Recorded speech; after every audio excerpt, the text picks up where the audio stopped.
You're listening to the N2K Space Network.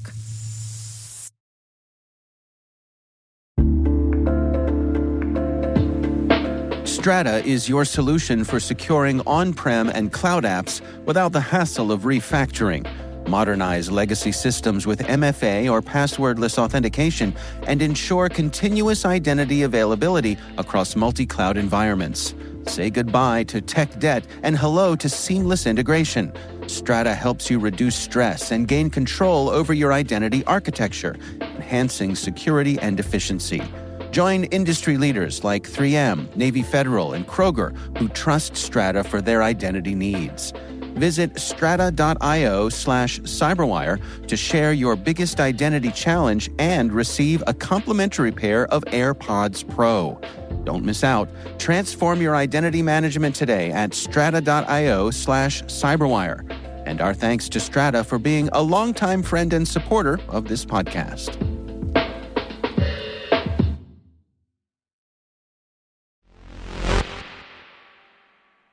Little engine that could meet the little starship that might. Starliner is coming back to Earth overnight tonight. NASA and Boeing are preparing for the return of the Starliner spacecraft from the International Space Station right now. Yes, uncrewed, just in case you missed that huge story. But woe betide Boeing and NASA if that landing tonight doesn't go as planned. Though you could also argue that it would justify the caution around Butch and Sunny's return. Either way, fingers crossed. T-minus 20 seconds to LOS speed rest. Go for deploy. Roger roll. Today is September 7th, 2024. I'm Maria Varmazes, and this is T-minus.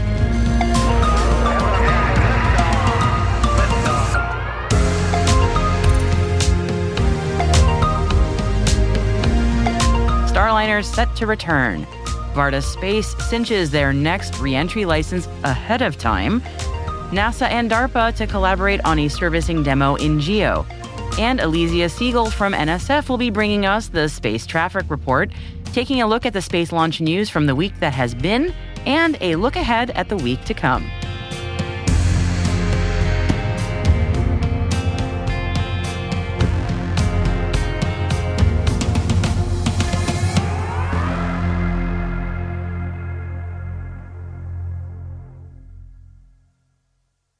Happy Friday. You made it through the week. These are the top stories for today. Yesterday, the hatch on Boeing's, shall we say, troubled Starliner was closed. And tonight, Starliner undocks from the ISS at 6:04 p.m. Eastern Time. Lots of eyes are on Starliner, given all of the drama around this mission. So as you would hope, safety is a top priority, with plenty of checks on weather and operational conditions before undocking. The uncrewed Starliner is expected to make its autonomous landing at White Sands in New Mexico about 6 hours later at around midnight EST tonight. And a reminder that Boeing's Starliner is designed to be reused. After tonight's landing, the expectation is that NASA and Boeing teams will inspect, refurbish, and prepare these parts for future flights. And I am sure there will be a lot of examinations into what exactly was going on with the thruster issues that necessitated Butch and Sunny's extra long stay on the ISS. Varda Space Industries has announced that it received a very important re-entry license, key approval from the FAA, for its upcoming second space mission. Understandably, Varda is not keen to repeat the experiences of their first mission, Winnebago 1, which was unable to return to Earth as planned as the FAA originally denied their re-entry license, and poor Winnie spent many months on orbit quite literally looking for a place to land. This milestone enables Varda to move forward with their in-space manufacturing and return operations, bringing materials back to Earth. Varda's innovative mission seeks to produce materials in the unique environment of space that cannot be manufactured on Earth, which could revolutionize industries like pharmaceuticals and advanced materials. NASA and DARPA have signed an interagency agreement to collaborate on a satellite servicing demonstration in geosynchronous Earth orbit. Under this agreement, NASA will provide subject matter expertise to DARPA's Robotic Servicing of Geosynchronous Satellites program to help complete the technology development, integration, testing, and demonstration. The program servicing spacecraft aims to advance in-orbit satellite inspection, repair, and upgrade capabilities. NASA will use expertise from the agency's on-orbit servicing, assembly, and manufacturing 1 project and other relevant efforts to provide hands-on support to the DARPA-led program in the areas of space robotics, systems engineering, spacecraft subsystems, integration and testing, operator training, and spaceflight operations. SpaceX successfully launched a Falcon 9 rocket for the National Reconnaissance Office, or NRO, on September 6th from Vandenberg Space Force Base. The mission, NROL-113, carried Starshield satellites, part of the NRO's proliferated architecture. The Falcon 9 booster, making its 20th flight, is expected to land on the drone ship Of Course I Still Love You, marking its 100th successful landing.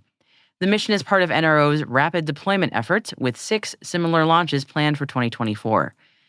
The mission's Starshield satellites typically involve advanced surveillance or communications technologies to support intelligence and defense operations. Belgium-based Aerospace Lab has opened a new satellite manufacturing facility in Torrance, California. The facility is set to increase the production of satellite technology and positions the company to meet the growing demands of the global aerospace market. Their 35,000 square foot facility has advanced high bay and clean room environments equipped with the latest technology and sustainable practices.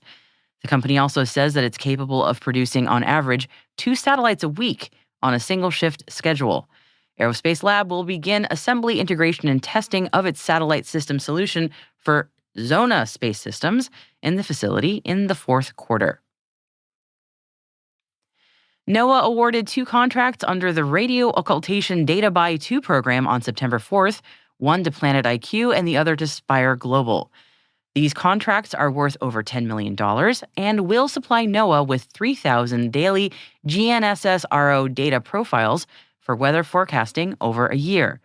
The data will enhance weather prediction models, benefiting NOAA, the United States Air Force, and the Navy.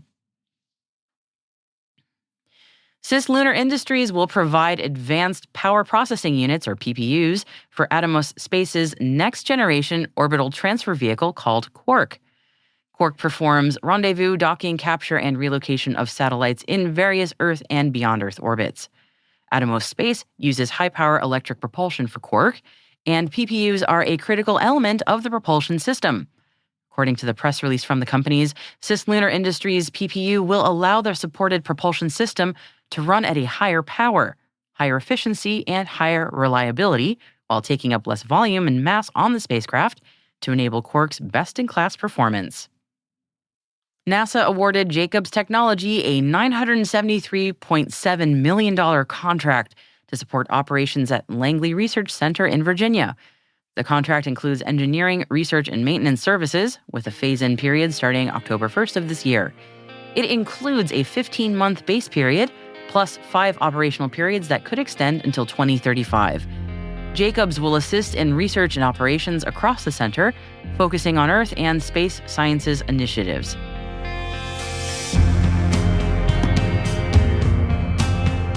And that's it for today's briefing. As always, you can find further reading in our show notes or at space.n2k.com. Hey T- crew, tune in tomorrow for T- Deep Space, our show for extended interviews, special editions, and deep dives with some of the most influential professionals in the space industry. And tomorrow we have more from Mark Wagner talking about space education and the programs he's offering to support better access in U.S. classrooms. Check it out while you're heading to the Las Cruces Space Festival this weekend, and say hi to Alice while you're there. You don't want to miss it.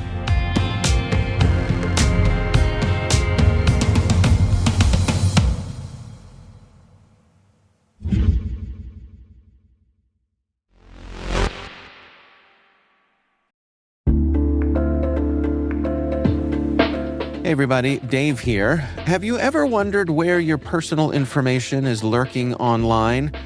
Like many of you, I was concerned about my data being sold by data brokers. So I decided to try Delete Me.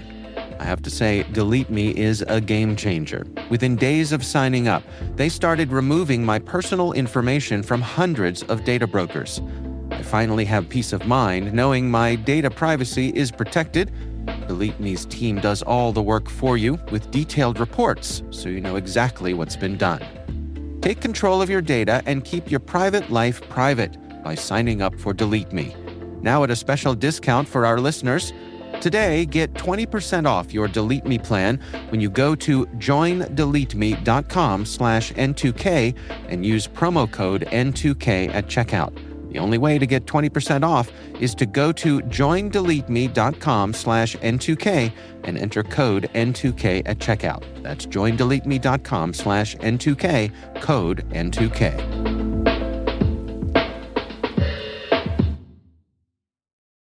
It is Friday, so that means it's time for the Space Traffic Report, brought to you by our partners at nasaspaceflight.com. Elysia Segal brings us a look at space launch updates from the week that has been and a look ahead at the week to come. I'm Elysia Segal for NSF, and this is your weekly Space Traffic Report for T-Minus Space. Starting off the week, the Falcon fleet returned to flight only 3 days after the failed landing of booster B-1062. With the FAA's approval, Falcon 9 launched a Starlink mission on August 31st at 7:43 Universal Time. The launch was conducted from Florida and took 13 direct-to-cell satellites and 8 Starlink V2 mini-satellites into low Earth orbit. This was the 18th flight for booster B-1069, which started a new streak of successful landings by touching down on drone ship Just Read the Instructions. Just over an hour later, another Starlink launch took place from California. This time, Falcon 9 lifted 13 direct-to-cell satellites and 8 Starlink V2 mini-satellites to low Earth orbit for Starlink Group 9. The booster for this launch was B-1081, which flew for the 9th time. It landed successfully on the deck of SpaceX's drone ship, Of Course I Still Love You. This was the 21st and last launch of August, bringing the total number of launches from the U.S. this year to a nice round 100 and the total worldwide to 158. SpaceX ended in its regular spot on top with 12 launches this month, and as usual, China ended in second place. If launches continue at this pace, we're on track for 230 launches worldwide by the end of the year. Going into September, we had the launch of a Changzheng 4B. Liftoff took place on September 3rd at 1:22 UTC from Launch Complex 3 at the Xichang Satellite Launch Center in China. On board were 6 classified military remote sensing satellites from various manufacturers. This is the second batch of Yaogan 43 satellites, the first of which was launched last month. The satellites on both missions are set to test new technology for low Earth orbit constellations. On September 4th at 21:48 UTC, the European Space Agency's Bepi-Colombo spacecraft flew by Mercury with its closest approach of 165 kilometers above the planet's surface. This flyby was one of several needed to get the spacecraft on the right trajectory so it can eventually insert itself into orbit around the planet. Once there, it'll drop off 2 satellites to study Mercury, one for the European Space Agency and the other for the Japan Aerospace Exploration Agency. However, the route to Mercury has not been without issues. Earlier this year, the mission was put in jeopardy when the spacecraft experienced problems with the electric thrusters needed to perform the orbital insertion. The team at ESA investigated the issue and concluded that the thruster wouldn't be able to deliver the power needed to perform this maneuver. Fortunately, that didn't spell the end of the mission, as the team has now devised a new trajectory that requires lower thrust. It does come at a cost, though, as Bepi-Colombo's arrival at Mercury is now delayed by 11 months to November of 2026. But then, the satellites can finally start their science missions. With this flyby, we got a teaser for what the mission might deliver. The spacecraft's monitoring cameras took some pictures of Mercury's surface and its numerous craters, too. While these are already spectacular images, the mission promises to deliver even better images when its main science camera is activated. On September 5th, the original version of Europe's Vega rocket took off for one last time from Europe's spaceport in French Guiana. On board was an Earth observation satellite called Sentinel-2C, which was launched into sun-synchronous orbit. This satellite will serve as a replacement for Sentinel-2A, which has been providing high-resolution images from orbit since 2015. The launch was a tense moment, as Vega doesn't have the cleanest track record, with a few failures in recent years. And the rocket for this flight had, let's say, an interesting problem during its development. Last year, it was reported that 2 propellant tanks for the rocket's Avum kick stage were accidentally scrapped. But fortunately, Vega's 22nd and last flight launched without problems, and Sentinel-2C was safely delivered to orbit. This isn't the end for the Vega rocket family, though. Vega's successor, Vega C, has flown twice, with a failure on its second flight, but with more flights scheduled for later this year, the rocket has a chance to improve its reputation. and we certainly hope it does. Later that day, another Starlink launch took place. Falcon 9 lifted off from Florida on September 5th at 15:33 Universal Time. This launch delivered another batch of 13 direct-to-cell satellites and 8 Starlink V2 mini satellites into low Earth orbit. B-1077, the booster for this mission, became the 11th booster to complete its 15th flight and successfully landed on drone ship Just Read the Instructions. With the 3 Starlink launches this week, SpaceX has launched a total of 7,001 satellites, of which 604 have re-entered and 5,770 have moved into their operational orbit. That same day, yet another rocket was launched. This time, a Changzheng 6 took off from the Taiyuan Satellite Launch Center in China. On board were 10 communication satellites for car manufacturer Geely, developed for testing autonomous driving and inter-vehicle communication services. We also had the launch of the U.S. National Reconnaissance Office's NROL-113 mission. On September 6th, a Falcon 9 launched the third batch of satellites for the NRO's proliferated space architecture, also known as Starshield, into low Earth orbit. This was the 20th flight for booster B-1063, and it also happened to be the 300th flight with a flight-proven booster. The booster ended its flight by successfully landing on the deck of SpaceX's drone ship, Of Course I Still Love You. Going into next week, Starliner Calypso will finally return to Earth without its crew. Undocking from the ISS is currently scheduled for September 6th at 22:04 UTC. After this, the capsule will perform a few more thruster tests and deorbit, and a few hours later, on September 7th at 4:03 UTC, Starliner is expected to land at White Sands Missile Range in New Mexico. After many delays, the Polaris Dawn mission is currently scheduled to launch on September 9th. The delays were first caused by technical problems and later by weather-related issues, as the launch can only proceed when good weather is expected for the mission's return date. If these predictions are favorable on Monday, Falcon 9 is set to lift off from historic Launch Complex 39A at the Kennedy Space Center, with the 4.5-hour launch window opening at 7:38 Universal Time. The crew of 4 will spend 5 days on board Crew Dragon Resilience, performing various tests and experiments. A Japanese H-2A is scheduled to fly on September 11th. The payload for this mission is a radar reconnaissance satellite. Liftoff is expected from the Tanegashima Space Center during a 2-hour window starting at 4 o'clock Universal Time. Later that day, the Soyuz MS-26 mission is set to launch from the Baikonur Cosmodrome in Kazakhstan. On board are cosmonauts Alexei Ovchinin and Ivan Wagner, and NASA astronaut Donald Pettit. The trio will lift off on September 11th at 16:23 UTC and are expected to arrive at the International Space Station a few hours later. And wrapping up the week, we'll have a Falcon 9 launch on September 12th. This will be the first launch of AST Space Mobile's Bluebird constellation of cell phone-compatible broadband satellites. This launch will be conducted from Florida and features a return-to-launch site landing. Liftoff is currently scheduled for 8:52 UTC. I'm Elysia Segal for NSF, and that's your weekly space traffic report. Now back to T-Minus Space.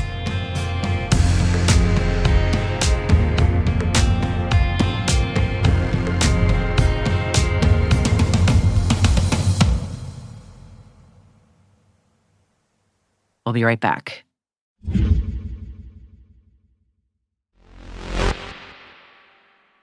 Welcome back.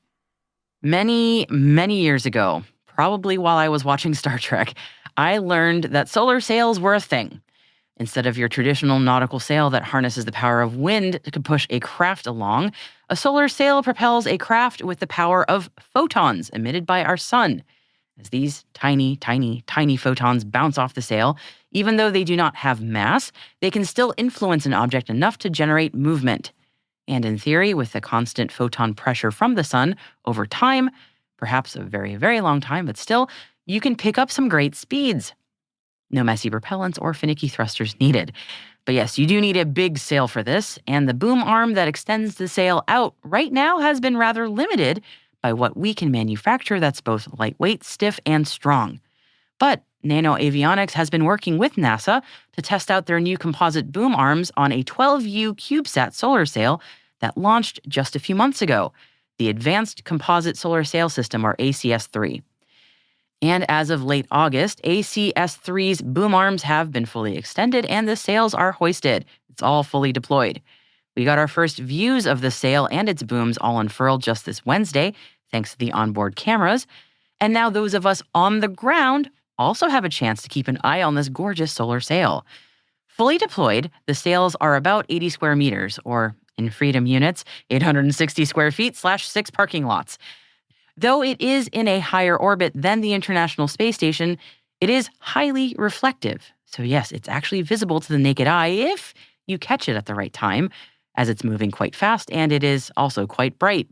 All you need is the official NASA app and just tap on the featured section of the app and you'll see the ACS-3 front and center. Poke around for a minute and you'll see that by providing your location information, the app will let you know your sighting opportunities as the solar sail whizzes past.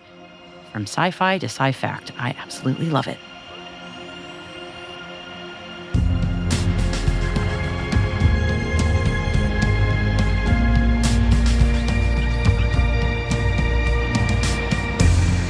That's it for T-Minus for September 7th, 2024, brought to you by N2K Cyberwire.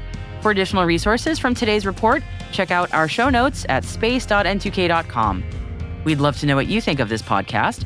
Your feedback ensures we deliver the insights that keep you a step ahead in the rapidly changing space industry. If you like the show, please share a rating and review in your podcast app. Please also fill out the survey in the show notes or send an email to space@n2k.com. We're privileged that N2K Cyberwire is part of the daily routine of the most influential leaders and operators in the public and private sector, from the Fortune 500 to many of the world's preeminent intelligence and law enforcement agencies. N2K makes it easy for companies to optimize your biggest investment, your people. We make you smarter about your teams while making your teams smarter. Learn how at n2k.com. This episode was produced by Alice Carruth. Our associate producer is Liz Stokes. We are mixed by Elliot Peltzman and Trey Hester, with original music by Elliot Peltzman. Our executive producer is Jennifer Iben. Our executive editor is Brandon Karpf. Simone Petrella is our president, Peter Kilpie is our publisher, and I am your host, Maria Varmazes. I will be out next week, but you are in the wonderful hands of Alice Carruth, who will be on the mic for me. Have a great week and a great weekend, everybody. Thanks for listening.